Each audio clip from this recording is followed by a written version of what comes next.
mon souffle. Bien-aimés chers frères et sœurs en Christ, bonjour.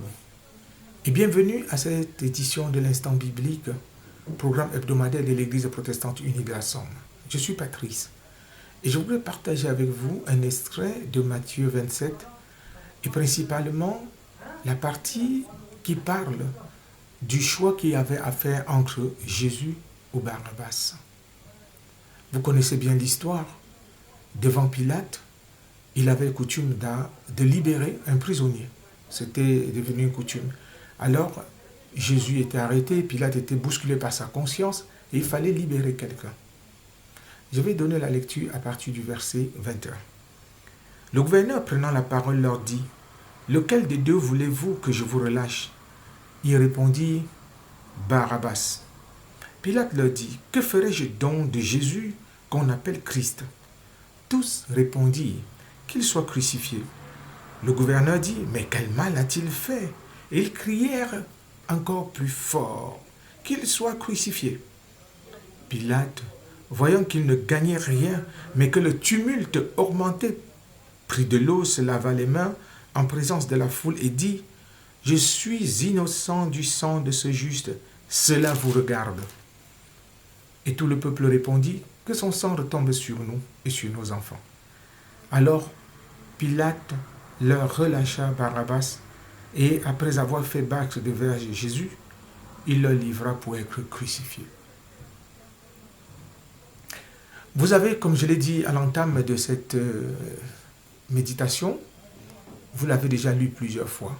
Ce qui m'intéresse aujourd'hui, ce n'est pas tant que tel Pilate avec sa lâcheté qui a donné même un nom à une attitude bien connue dans notre société qu'on appelle du ponfait, du ponce pilatisme. C'est-à-dire donner l'impression qu'on compatit alors qu'on livre la victime au bourreau. Ce n'est pas ça qui va m'intéresser. C'est spécialement le verset 25 qui attire mon attention. Et tout le peuple répondit : « Que son sang retombe sur nous et sur nos enfants. » Le peuple qui avait acclamé Jésus, la foule, c'était la foule qui avait acclamé Jésus à l'entrée à Jérusalem. Et cette fois-ci, c'est le peuple qui réclame que Jésus soit mis à mort, qu'il soit crucifié. Pire encore, ce peuple met en gage, hypothèque, non seulement son propre avenir, mais celui de ses enfants. Que son sang retombe sur nous et sur nos enfants. Nous connaissons tous que ça, c'est une parole qui appelle à la malédiction sur quelqu'un qui s'engage, pas seulement contre lui-même, pour lui-même, mais aussi engage sa descendance. Entendez ici nos enfants, toute la descendance. Il ne s'agit pas des enfants qui sont déjà nés là, mais c'est toute la descendance. Mais ce qui m'a davantage surpris avec la suite des événements, c'est que, au lieu que cette prière ou cette prophétie ou ce cri se réalise exactement de la même façon, il ne s'est pas passé, les choses ne se sont pas passées comme on aurait pu croire. Je crois que quand on dit ça, chacun de nous tremble un peu pour dire que ils ont pris des engagements de tuer Jésus et que son sang retombe sur nous. En réalité, le sang versé du Christ ne retombe sur personne. Au contraire, parce que Jésus a versé son sang, nous pouvons être aujourd'hui sauvés. Avec ou sans ce peuple, avec ou sans Judas, avec ou sans Pilate, Jésus, en venant sur la terre, avait déjà son projet. Le projet, avec son Père convenu d'un commun accord avec le Père et l'Esprit Saint, était de pouvoir, en tout cas, était de mourir sur la croix pour sauver le peuple. Finalement, je crois que c'est le contraire de ce que réclamait le peuple qui s'est produit. Au lieu que son sang, c'est-à-dire sa malédiction, retombe sur nous et sur notre descendance, ce sang, plutôt nous a lavé et continue de laver notre descendance. Donc le sang de Jésus versé n'est pas sujet de malédiction pour nous, mais plutôt sujet de bénédiction. Et c'est comme ça que Dieu change des situations par amour pour nous. Il renverse les situations. Il renverse, n'est-ce pas, les causes même les plus perdues. pour que cela soit pour notre bien. Alors, le sang de Jésus qui est versé, le responsable, ce n'est pas nous, ce n'est pas toi, mais il l'a voulu ainsi. Dieu le Père, le Fils et le Saint-Esprit l'a voulu ainsi pour que le monde soit sauvé. Et il te revient maintenant d'ouvrir ton cœur et d'accueillir le salut que Jésus-Christ offre à travers son sang versé à Golgotha. Dans la suite de cette semaine sainte, je t'invite à te tourner vers Jésus, à revisiter le parcours de cet homme spécial venu habiter notre humanité pour nous élever à sa divinité, pour nous ouvrir les portes de son éternité et de la gloire auprès de lui.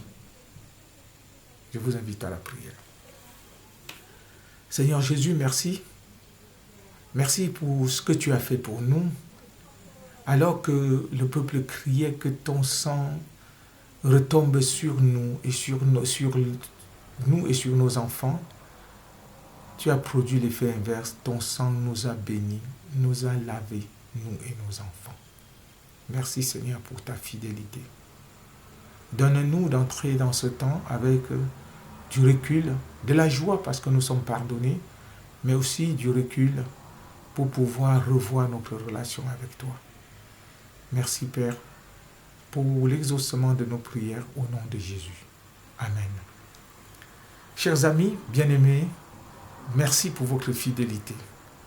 Que Dieu vous bénisse et vous garde. Je vous souhaite bonne continuation dans la semaine et surtout de joyeuses fêtes de Pâques. Que le Seigneur ressuscité mette dans vos cœurs la vraie joie. Que cette joie du Christ trouve place en vos cœurs. Demeurez dans la paix du Seigneur Jésus. Amen. Avant de nous séparer, je propose d'écouter ou de chanter ce cantique, le 493 sur les ailes de la foi. Au tribunal, Jésus se tient. Au revoir et à très bientôt. Au tribunal, Jésus se tient, méprisé seul et sans soutien. Pilate au peuple dit soudain, que dois-je faire à Jésus? Que feras-tu de Jésus? Il se tient devant toi. Un jour tu diras plein d'effroi, que fera-t-il de moi? Comme Judas trahirez-vous celui qui vint mourir pour nous, ou le suivrez-vous jusqu'au bout? Que ferez-vous de Jésus? Que feras-tu de Jésus? Il se tient devant toi. Un jour tu diras plein d'effroi, que fera-t-il de moi? Comme Pilate indifférent condamnerez-vous l'innocent? C'est vous qui jugez maintenant. Que ferez-vous de Jésus? Que feras-tu de Jésus? Il se tient devant toi. Un jour tu diras plein d'effroi. Que fera-t-il de moi?